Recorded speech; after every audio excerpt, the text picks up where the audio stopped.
कि समय और शिक्षा का सही उपयोग ही आदमी को महान बनाती है। अर्थात अगर आप सही समय पर सही शिक्षा लेते हैं, अगर आप किसी भी चीज़ की तैयारी करते हैं और उसका एक निश्चित लक्ष्य बना के चलते हैं कि हमें इतने दिन के अंदर अपना टोटल टॉपिक क्लियर करके रखना है और हमको ये उसके आगे उसके बाद ही बढ़ना है।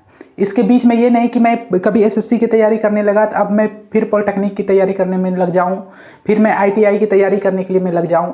इस प्रकार का नहीं, सिर्फ एक लक्ष्य रखिए और उसका टॉपिक बनाइए कि मेरा ये सिलेबस है, उसके बाद उसके साथ चलिए, आप एक दिन निश्चित ही सफल हो जाएंगे।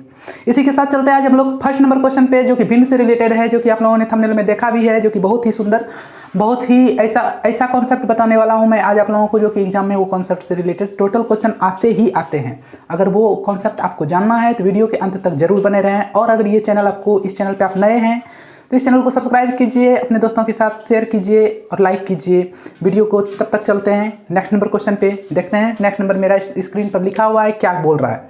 बोल रहा है एक मनुष्य की जायदाद का 1/3 भाग का मूल्य, अब हमको जायदाद नहीं मालूम है कितना है, उसका मूल्य जो है इतना है, 1/3 भाग जो है वो इतना रुपया है। उसके बाद बोल रहा है कुल जायदाद का 2/5 भाग का मूल्य क्या होगा। अब पहले हमको जायदाद मालूम ही नहीं है तो कुल मान सकते हैं, कुल हम मान लेते हैं x का 1/3 जो हो जाएगा आपका, इस पे हो जाएगा 50, 3 2 6, 6 पे 50, ये हो गया आपका कुल हम निकाल लिए बहुत ही आसानी तरीके से। अब इसका बोल रहा है 2/5, इसका 2/5 आप कर लीजिए, इतना सा से इतना सा कट रहा है। उसके बाद इसको इससे गुना कर दीजिए, 24 हो जाएगा, इस पे 0 आ रहा है, 224। इस प्रकार से अगर आप बनाते हैं तो कुछ ही सेकंडों में आपका आंसर आके तैयार हो जाता है। इसी के साथ चलते हैं हम लोग नेक्स्ट नंबर क्वेश्चन पे, देखते हैं क्या है। हेलो फ्रेंड्स, मैं उपस्थित हूँ आप लोगों के साथ नेक्स्ट नंबर क्वेश्चन लेके, और वो जो क्वेश्चन है आपका वो मैंने आपके सेट से उठाया है, जो कि रेलवे के सेट से है। रेलवे और एसएससी में दोनों में एक ही प्रकार का क्वेश्चन पूछा जा चुका है, तो इस क्वेश्चन को करना बहुत ही इंपॉर्टेंट था, इसलिए मैंने सोचा कि हम अपने फ्रेंड्स के साथ इसको शेयर जरूर करें। चलते हैं क्वेश्चन को देखते हैं, क्वेश्चन का टाइप क्या है। क्वेश्चन बोल रहा है यदि किसी संख्या का 1/3 75 है, फिर संख्या हमको मालूम नहीं है, संख्या मान लीजिए x का 1/3 जो है वह 75 है,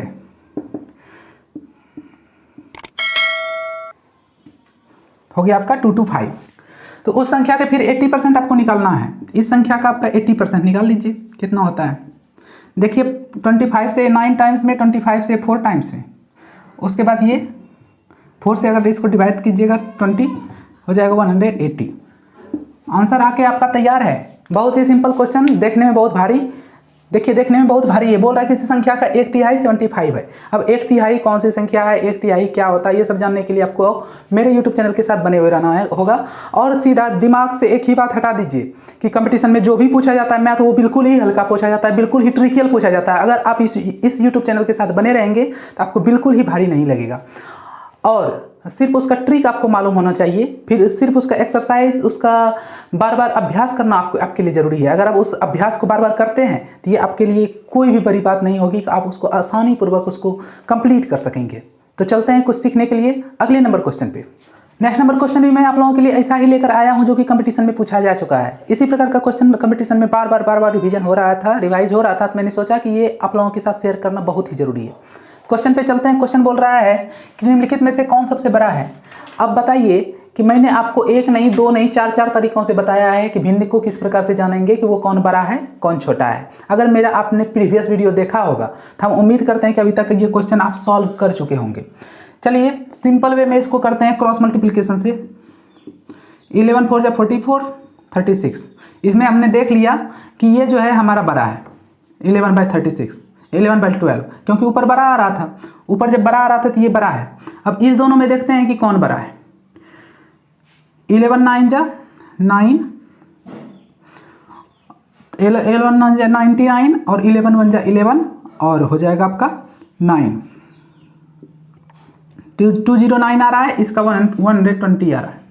देखिए 209 बड़ा है, अर्थात हमारा 11/12 जो है वह सबसे बड़ी संख्या है। इसको बनाने में आपको कुछ ही सेकंड लगेंगे।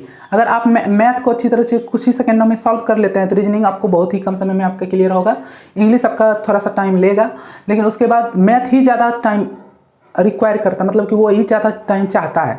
अगर आप इससे टाइम अपना टाइम बचा लेते हैं तो कंपटीशन आपके लिए हल्का हो जाता है, और इसलिए आप इस यूट्यूब चैनल के साथ बने रहिए। चलते हैं कुछ सीखने के लिए अगले नंबर क्वेश्चन पे।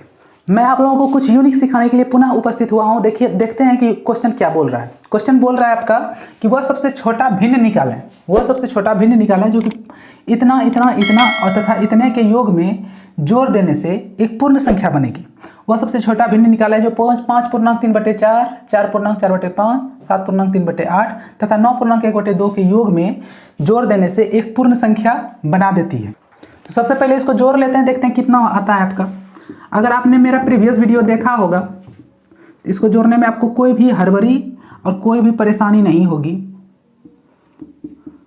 आप आसानी पूर्वक इसको ऐड कर सकते हैं। इसका एलसीएम देख लीजिए, 4, 8, 2 का आ रहा है आपका 8 और उसके बाद 5 से कीजिएगा 40 हो जाएगा। इस प्रकार से आ जाएगा 30, 32, 15 + 20 और इधर आपका आएगा 25, तो 25 आ जाएगा। तो इस प्रकार से आप देखेंगे 52, 25 प्लस इसको जोड़ने के बाद 5, 2, 7 आ रहा है, 2, 1, 3, 3, 3, 6, 6, 3, 9/40। इसको आप लिख सकते हैं 2/17/40। उसके बाद इसको आप लिख सकते हैं 27 + 17/40। इस जगह आपको क्या करना होगा, इसको आप हटा सकते हैं, 27 अपॉन हो जाएगा 17/40। इसके बाद आपका 17/40 जो है प्लस x = 1। इसमें क्या जोड़ है ताकि 1 हो जाए।